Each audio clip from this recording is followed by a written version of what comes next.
All right, learning target number 5. So,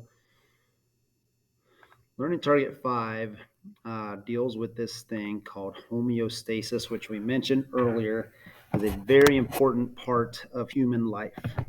Homeostasis is basically keeping everything consistent, keeping everything stable inside of your body.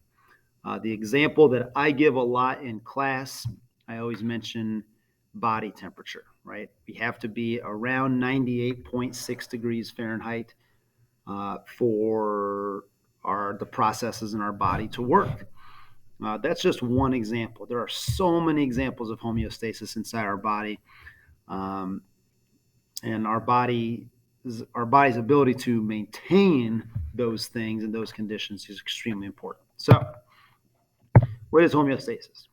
Is the existence and maintenance of a relatively constant environment within the body. I want things in my body to be constant. I do not want peaks and valleys. I don't want to be going up and down. I want constant environment inside of my body.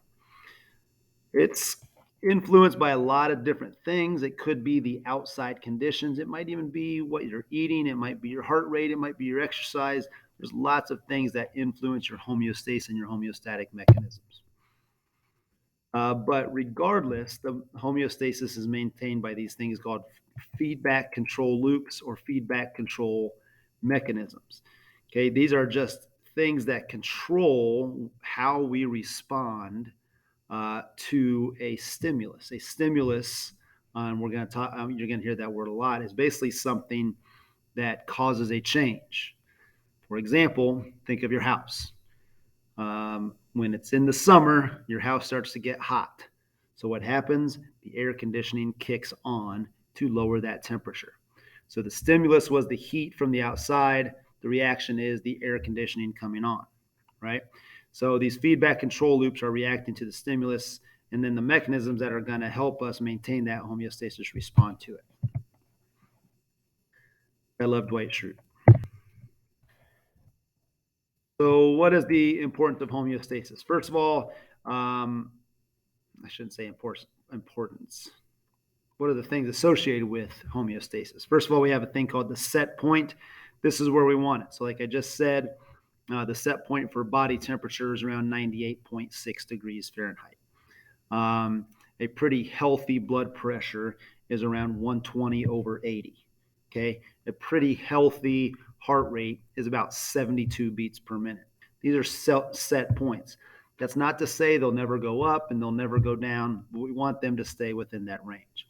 The normal range says instead of maintaining the variable at a precise set point, sometimes that variable will increase and decrease slightly around the set point. Okay. So my body temperature is not always at 98.6 degrees. My heart rate is not always at 72, but I want it to be in that area for healthy conditions. We don't want huge peaks or huge valleys in anything. So here you go. This would be a pretty consistent normal body temperature range. Okay, around 98.6 is the set point, but you see it does go up to 98.8, sometimes down to 98.4. That's not to say that's unhealthy. Now, if this peak was at 101 or the valley was at 95, then we'd have a big problem. Parts of a feedback mechanism. There's three components of the feedback mechanism. The first is the receptor or the sensor. And I'm going to, as I talk about this, I'm going to go back to the air conditioner in your house. So the receptor says it detects change in the internal and external environment.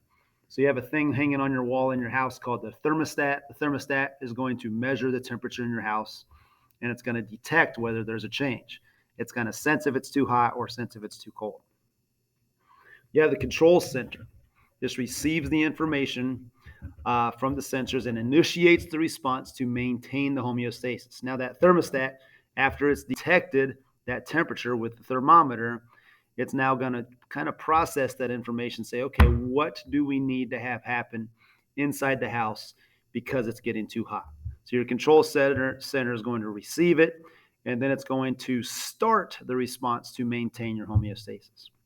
The effector says an organ or a tissue that receives the information from the integrating center and acts to bring about the change. So I'm going to use the house example again. The thermostat sends a signal to your furnace, to your air conditioner because it's too hot. The air conditioner is the effector that is going to start pumping cold air into your house to make sure things aren't heating up too much. Okay. So now think of these things, receptor, control center, effector, with processes in the body. Let's use body temperature. Stick on the temperature for a second.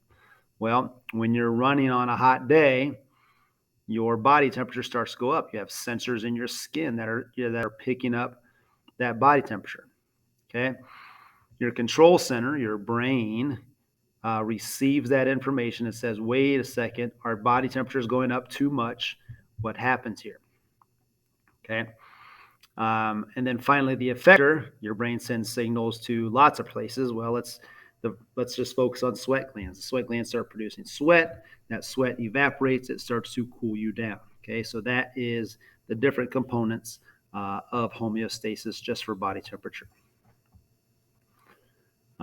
So here's kind of a little diagram of how it's working with homeostasis. We detect a problem with the receptors. We know what the solution is to resolve the problem, okay? And then finally, we make a change to bring about homeostasis. We bring it back to homeostasis. The stimulus is the change that started that homeostatic mechanism. Maybe it's the temperature. Maybe your blood sugar has gotten too high or too low. People that are diabetic might understand that a little bit better. The receptor detects the change. These might be nerve endings or something within your body. Then we have input and output. Input says information travels from the receptor to the control center. The control center determines the appropriate response. Then the output is the information that the control center sends to the effector. Then finally, the response is generated by the effector to either bring the body back to normal range or deviate further from the normal range. Okay, a lot of parts here, but you notice that they're all very much related. So what happens here? So let's just go through this little diagram. First of all, you get a stimulus. Okay, that stimulus causes an imbalance. Okay, it says the stimulus produces a change in the variable which results in the imbalance. So think of this as like a scale. So that stimulus has tipped the scale. Okay. So our receptor picks up on that. Okay. That receptor sends the information to the control center, which is going to be, or using the nervous system. So the input goes to the control center. The control center says, okay, what is my next action? What should I do? Control center then sends that output. So this was the input to the control center. The output's coming away from the control center. Control center says the decision of the control center is sent to the effector. Now, afferent and efferent, these are terms we'll get to later in the year. Okay, but afferent basically coming towards the control center, efferent coming away towards the effector. The effector, okay, received that output, and then it is going to do something to bring us back to our normal range. So now the response was to take this little balance, this little scale, and bring it back level and get us back to homeostasis. Okay, so again, stimulus tipped the scale. The receptor takes it to the control center, tells us the action. The effector is the thing that's going to bring us back to normal range. There's two types of feedback loops with homeostasis. Most of them are going to be negative feedback loops, or you might see them called negative feedback control loops. Negative feedback is going to maintain or return the body to homeostasis. I'm using temperature again. If I get too hot, I start to sweat, it brings my body back down. Okay, so you'll always hear me say this. Negative feedback goes in the opposite direction as the stimulus. Okay, so over here, the stimulus took the scale or this little tipping point out of homeostasis, tipped it away. Okay. In a negative feedback, we will bring that thing back down and level it out. Okay. So it goes in the opposite direction of the stimulus. Okay. Similar to the thermostat in your house, which I talked about. Maintaining normal blood pressure, maintaining normal body temperature, regulation of blood sugar. There's hundreds of negative feedback control loops within your body. As a matter of fact, most homeostatic mechanisms in your body are going to be negative. They go in opposite direction of the stimulus, bring us back to homeostasis. And here's just a little diagram of some things I've already discussed. Positive feedback. Positive feedback is the opposite. Okay, this is a response that takes the body away from the set point.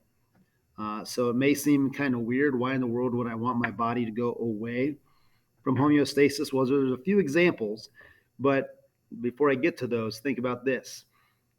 Think of your house and your thermostat. A negative feedback loop will take that temperature in your house and bring it back down. If it gets too hot, we want to bring it back down. A positive feedback loop, if it starts to get too hot, it would turn the heater on and make it even hotter. Okay, so it's taking the body even farther away from homeostasis. Great example of this is blood clotting. Okay, blood clotting, when you get a cut, you've cut some sort of blood vessel. We send all these things called clotting factors to one area to stop that blood, and sometimes we get like a scab or something forming there. Okay, why do we do that? Well, we want to stop the bleeding. So we're going to send a ton of these clotting factors to that one area, which is not normal for that area. But the more I send there, the easily it's going to clot. Okay, so that's taking my body in that area away from homeostasis. Sneezing, okay, if you've ever thought of sneezing or you've ever sneezed, which everybody has, you get a little tickle and you may be uncomfortable. What's your body do? It says, well, let's increase that pressure, that uncomfortability to try to produce a sneeze to get rid of something. So it's taking your body away from homeostasis. Childbirth, this is a big one. Okay, when a woman has a child, that's obviously not homeostasis. There are many different things that are happening there within the female reproductive system, within the uterus, to stretch the uterus, to stretch the birth canal, to allow the baby to be born. Okay, that is taking the body away from homeostasis. So that's positive. It's going in the same direction as the stimulus. Positive feedback control. Okay, so if I get a stimulus, the receptor picks it up. Okay, and it is basically increasing that stimulus. Okay, it's going to cause more of that stimulus so that your body gets farther away from homeostasis. Okay, like I mentioned, the childbirth example a moment ago. So you can take a look at it here. It says the baby pushes against the cervix, causing it to stretch. The stretching of the cervix causes the nerve impulses to be sent to the brain. The brain stimulates the pituitary to release oxytocin. The oxytocin causes the uterus to contract, which again is going to cause more stretching of the cervix. Okay, so we're increasing the stimulus to get farther away from homeostasis to produce that action. Homeostasis is one of the tougher parts of this unit. Ask a lot of questions. Look through these diagrams. These diagrams are all really good. And if you have any questions, let us know.